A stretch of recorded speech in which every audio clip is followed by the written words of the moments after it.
Jonathan Taylor in navy and orange. That's the call ESPN made, and Ben Solak put it in black and white. Ryan Poles is going after the Colts' elite running back. In a minute, I'll tell you why this move is more fantasy than reality, and the name that proves it is DeAndre Swift. But while Chicago's dreaming about Taylor, there's a ticking time bomb at Halas Hall that Poles can't keep ignoring. Grady Jarrett, and a contract worth almost $19 million that turned into a cap trap. I'm breaking down the exact numbers, and why this could decide whether the Bears can ever go after a defensive tackle like Jalen Carter. And we're closing with the quiet signing nobody in the Windy City is giving enough credit: Khalif Raymond. A 31-year-old receiver Ben Johnson already knows inside and out, one who solves 2 roster problems at once before anybody sees it coming. All that, right now. Bear down, fam. Okay, let's break this down piece by piece, because this story has layers, and I need you to understand all of them before you get excited or upset. On Wednesday, Ben Solak of ESPN published his 10 bold predictions for the 2026 season, and one of them directly involves the Bears. Ryan Poles pulls off a trade with the Indianapolis Colts to bring in Jonathan Taylor. Yes, that Jonathan Taylor. The one who finished 3rd in the entire league with 1,585 rushing yards in 2025. The one who led the NFL in rushing touchdowns with 18. The one who has topped 1,000 yards in 4 of his 6 seasons in the league. We're talking about an elite running back, not a filler piece. Solak's logic goes like this, and it's worth quoting in full. He says Swift had a strong 2025 season, but hasn't been reliable and has dealt with injuries for much of his career. He says Monangai is a likable thumper, but not for more than 10 or so carries a game. And he says that if the Bears' offense coalesces into a top 5 unit, which is entirely possible given how they finished 2025, the team might be fishing at the trade deadline for a field-tipping running back to give it an additional edge. Now let me tell you why I'm skeptical of this prediction, and it's not because I don't like Taylor. It's because the real data on Swift tells a different story than the one Solak is telling. Why Swift isn't the problem. Solak describes DeAndre Swift had the best year of his career in 2025. 1,087 rushing yards, 9 touchdowns. And on the injury concern Solak raises, here's what nobody's saying. Swift missed only 2 games over the last 3 seasons. 2. That's not a fragile running back. That's a runner who picked up a reputational health tag years ago in Detroit. And the narrative just stuck, even though the recent numbers tell a completely different story. And on Monangai, the argument that he can't handle more than 10 carries doesn't hold up under scrutiny either. When Swift got hurt and missed the Week 9 matchup against the Bengals, Monangai stepped in as the lead back and ran for 176 yards on 26 carries. Against the Eagles, he had 22 carries for 130 yards and a rushing touchdown. It's a 2-game sample size, sure, but it's direct recent evidence that this kid can carry a heavy workload when asked. The only good for 10 carries narrative is already outdated. What Indianapolis actually needs to do. On the Colts side, Solak's logic does make sense on paper. Taylor is entering the final year of his contract. The Colts never opened serious extension talks.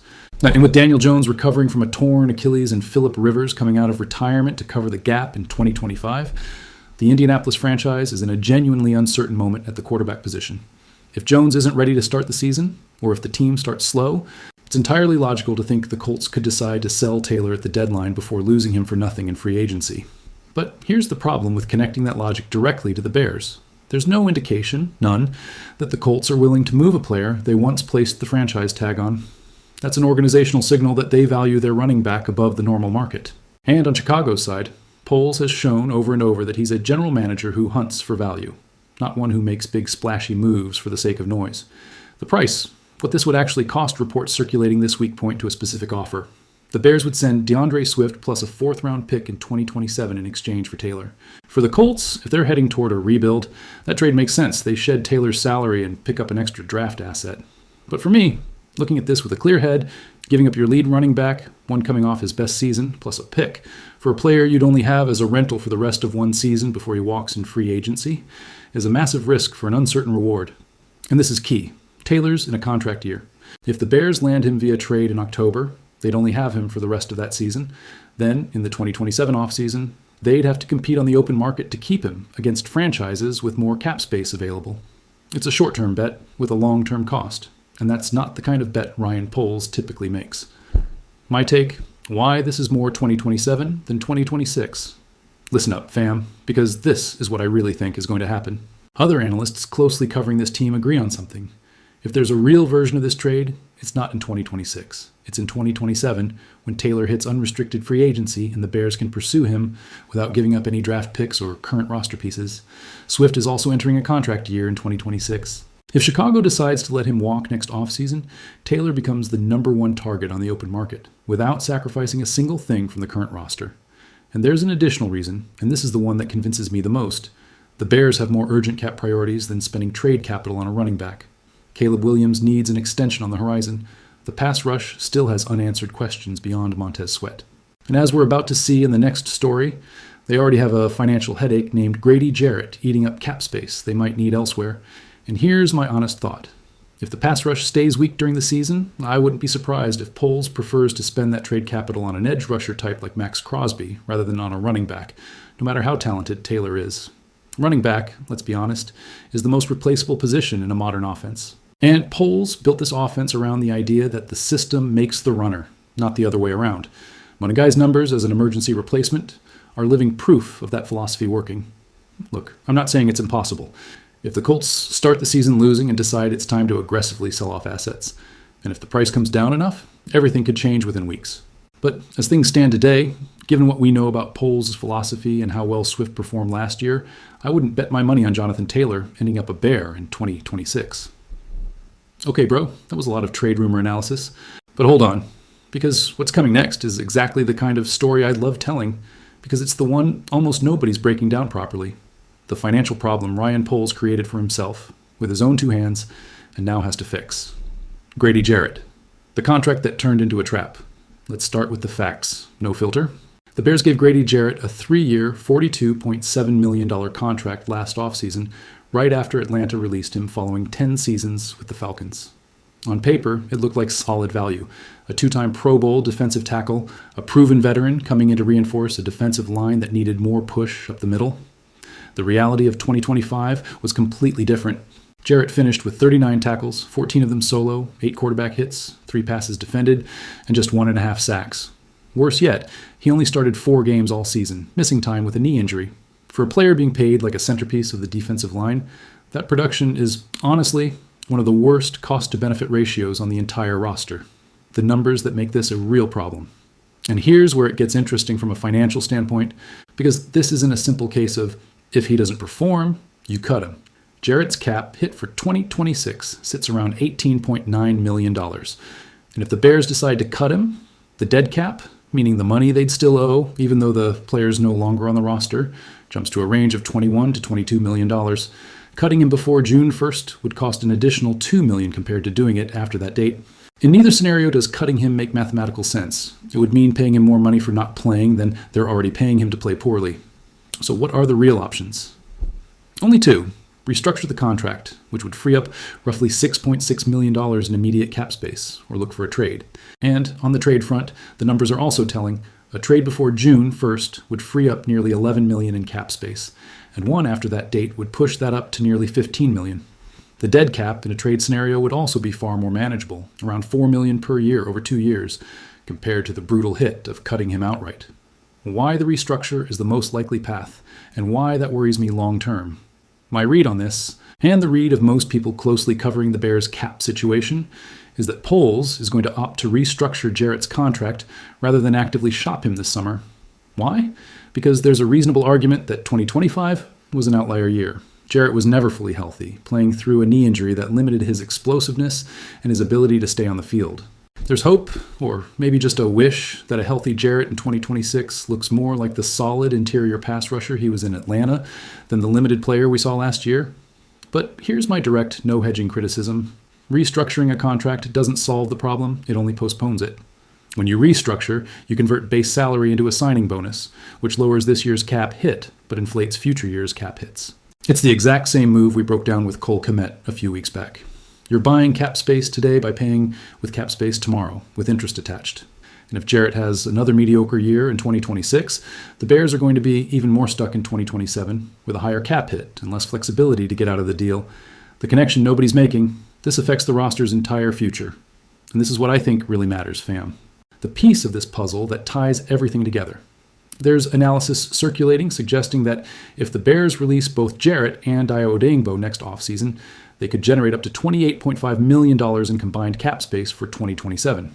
That kind of space would, in theory, open the door to pursuing a defensive tackle on the level of Philadelphia's Jalen Carter if he ever hits the market, or simply finally solving the position with a real impact signing. But to get there, they first have to survive 2026, with Jarrett's current contract sitting on the cap. And in the meantime, Gervin Dexter, who had a real production jump last season, is earning himself a new contract that's going to compete for that same financial space. It's a domino effect. The valuation mistake with Jarrett in 2025 ends up limiting how much they can invest in Dexter, who's actually producing. My final take on this, Jarrett stays on the roster in 2026 via restructure.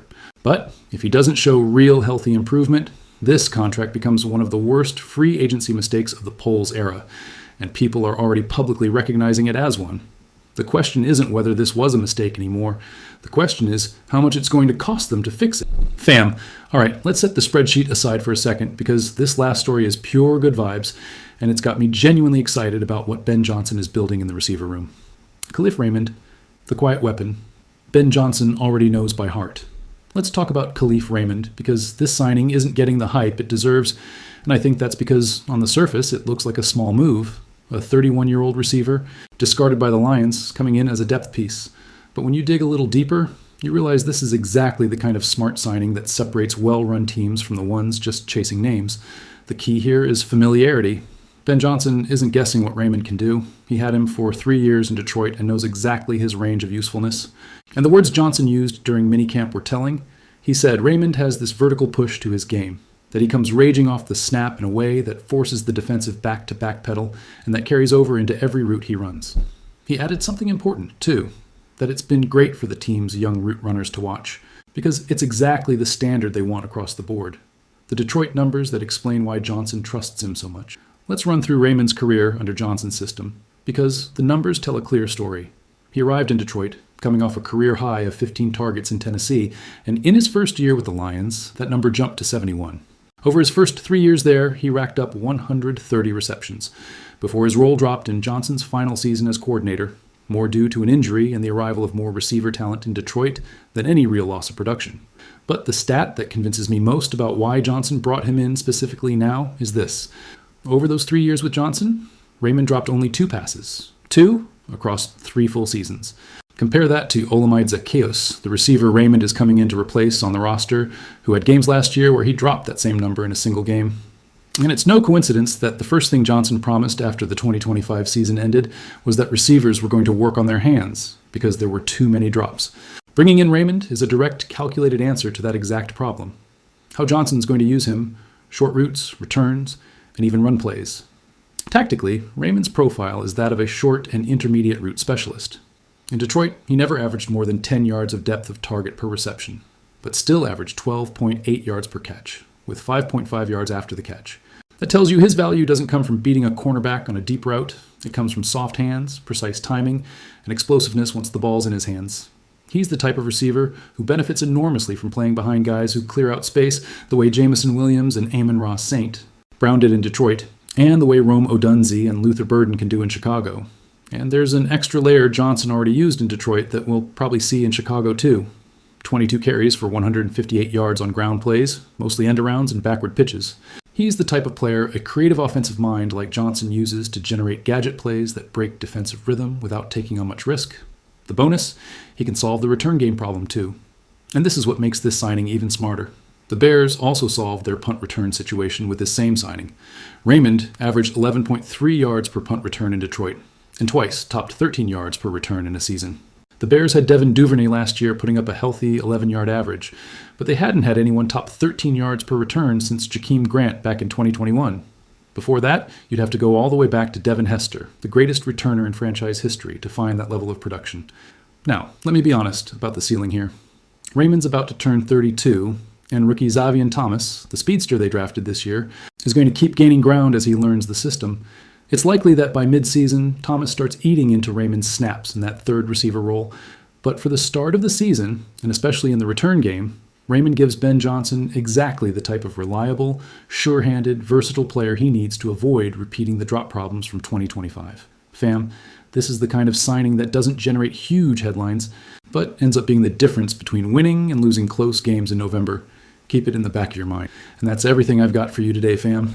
3 stories, 3 completely different layers of this roster. A trade fantasy that probably doesn't happen this year, but could be very real in 2027. A contract problem Ryan Poles got himself into that he's going to have to manage carefully. And a quiet signing that could end up being one of the smartest moves of the entire offseason. What I love most about this season is that even the small stories have real tactical depth once you actually break them down. This isn't a team that only depends on big names. This is a team built in layers, with calculated decisions, and a head coach who knows exactly what he's bringing in when he signs someone like Raymond. Bear down, always. If this video gave you something, hit that like button, subscribe, and tell me down in the comments. Would you make the Jonathan Taylor trade if the price drops in October? Or would you rather Poles save that capital for the pass rush?